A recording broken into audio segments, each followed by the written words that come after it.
प्रिय विद्यार्थियों नमस्कार। मैं doctor Sohanlal, associate professor Hindi, राजकीय कन्या महाविद्यालय तिवरी मथानिया जोधपुर। विद्यार्थियों, हिंदी व्याकरण के तहत हम विसर्ग संधि का अध्ययन कर रहे हैं। इसी कड़ी में आज विसर्ग संधि का चौथा और पांचवा नियम देखेंगे। तो शुरू करते हैं। चौथा नियम यह है कि यदि प्रथम पद के अंत में अ आ स्वर के बाद विसर्ग आए तथा दूसरे पद के आरंभ में क प में से कोई भी एक वर्ण आए तो विसर्ग स में बदल जाता है। स हलंत आधा स। तो इसका जो सूत्र हो गया, अ के बाद में विसर्ग या आ के बाद में विसर्ग और उसके बाद में जो पद आ रहा है उसका पहला वर्ण क या प हो तो विसर्ग हट करके स दंतीय हलंत यानी आधा स हो जाता है। उदाहरण के लिए जैसे शब्द दिया हुआ है पुरह धनकार बराबर पुरस्कार। जो आगे वाला पद देखते हैं पुरस्कार में पुरह, तो र में वो अ स्वर की ध्वनि है और उसके बाद में विसर्ग है और उसके बाद में अगला अक्षर कार में क वर्ण आ गया तो अ के बाद में विसर्ग और उसके बाद में क है तो विसर्ग आधे स में बदल गया और संधि युक्त शब्द बन गया पुरस्कार। तो सही हो गया इसका संधि विच्छेद, पुरह धनकार बराबर पुरस्कार। उसी प्रकार नमस्कार, नमः धनकार, परस्पर परह धन पर आदि। विद्यार्थियों ध्यान रहें कि इसका एक अपवाद का नियम भी है। वो नियम ये है कि यदि अ स्वर के बाद विसर्ग हो तथा दूसरे पद के आरंभ में क प फ स हो तो विसर्ग का विसर्ग ही रहेगा। इसके लिए कुछ शब्द हैं जैसे प्रातःकाल, अंतःकरण, अंतःपुर, अधःपतन, रजःकण, पुनः प्राप्ति आदि। तो इन शब्दों का संधि विच्छेद करोगे तो भी विसर्ग का विसर्ग ही रहेगा। जैसे अंतःकरण का अंतः धनकरण और संधि युक्त भी अंतःकरण होगा।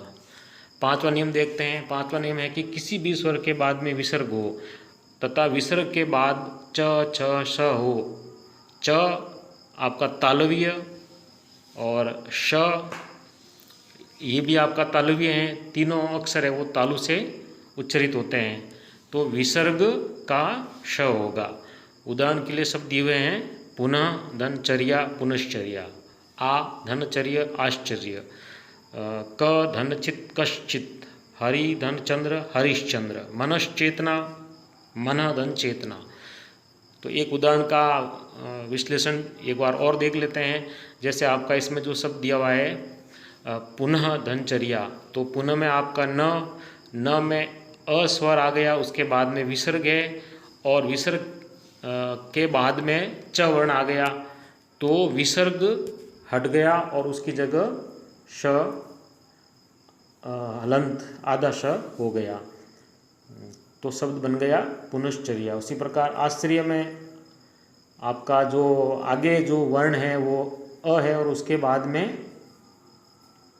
विसर्ग है और दूसरे पद का पहला जो वर्ण है वो च है तो विसर्ग बदल गया श में और हो गया आश्चर्य। उसी प्रकार कश्चित में क धन विसर्ग, क के बाद में विसर्ग धन च वर्ग है तो विसर्ग हट करके हो गया श बीच में तो आ गया कश्चित।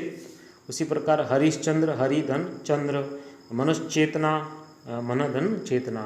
तो इस प्रकार आपके विसर्ग संधि के ये दो नियम और एक बीच में जो आया है वो अपवाद का नियम है कि यदि अस्वर के बाद में विसर्ग हो लेकिन दूसरे पद के आरंभ में क प फ स हो तो विसर्ग का विसर्ग ही रहेगा। और इसके कुछ अपवाद के जो शब्द हैं वो आप याद रखें, प्रातःकाल, अंतःकरण, अंतःपुर, अधःपतन, रजःकण, पुनः प्राप्ति आदि।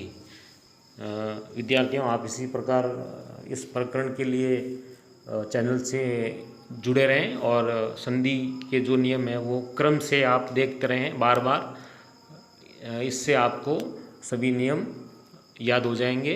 अतः आप बार बार अभ्यास के रूप में इन नियमों को देखते रहें और इससे संबंधित विभिन्न प्रतियोगी परीक्षाओं में आए प्रश्नों को हल करेंगे तो आपको सभी नियम याद हो जाएंगे। धन्यवाद।